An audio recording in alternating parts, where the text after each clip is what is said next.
What's up, guys? Okay, so we are going to be getting a few things done today. Today's Sunday. The kiddos aren't going to be helping me out today, so my main goal is just to pull some wire and work on some of these outlets.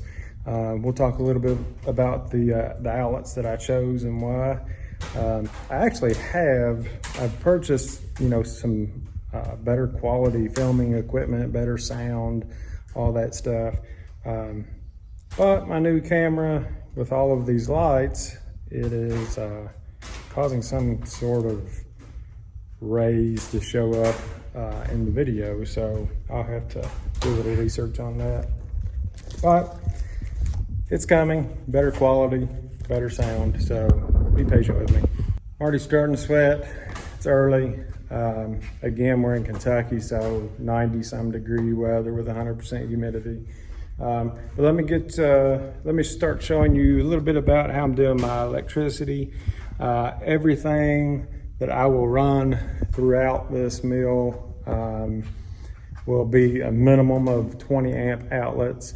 I'm going to be running 12-2 everywhere. So, why not? I may get into to using a tool that needs a 20 amp outlet, but so I'll have them everywhere. And it'll also, hold anything under that 20 amp. But what I'm going to be doing is putting my outlets very close.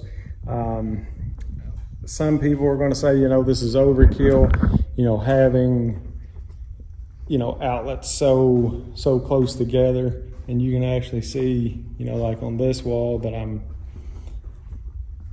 wiring right now.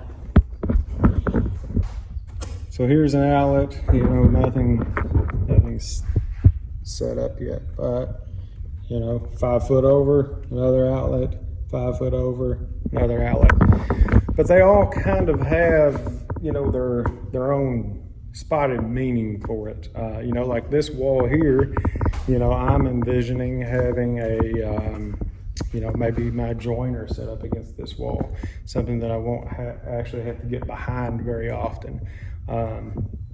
So it's going to need, it's going to need its own power supply, just to keep from pulling down, any other outlets on that circuit. I'm trying to keep it minimal. Here code is 10 outlets per circuit, but that's household. This is going to be a sawmill. We're going to be running shop backs and dust collection systems and all of that.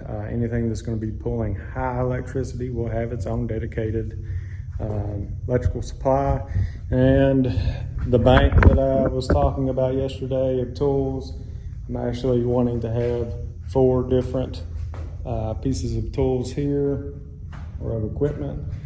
A pole goes up to the ceiling, comes down with everything in conduit, anything electrical in conduit, and each piece of equipment will have its own dedicated, 240, whatever it actually needs, specifically for that machine. That way we don't have any major pull on anything else.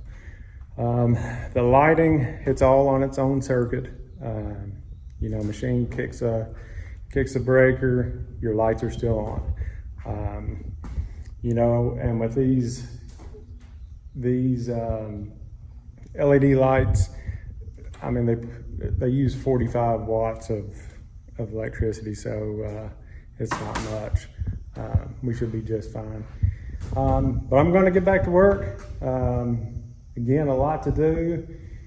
Once I get this wiring up, then I can start working on air supply. I'm wanting to run dedicated air supply pretty much all the way around this building, with stub out connections, drop down air supplies in places that I may need them, workstations, things like that. And that's about it. Again, do you guys have any suggestions, recommendations, things that you found through your shops, or maybe seen that you really like, seen on somebody else's page? Shoot them to me.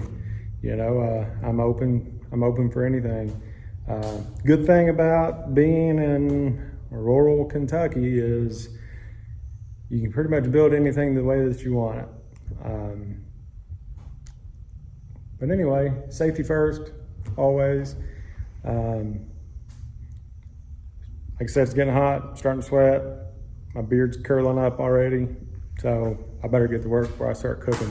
See ya.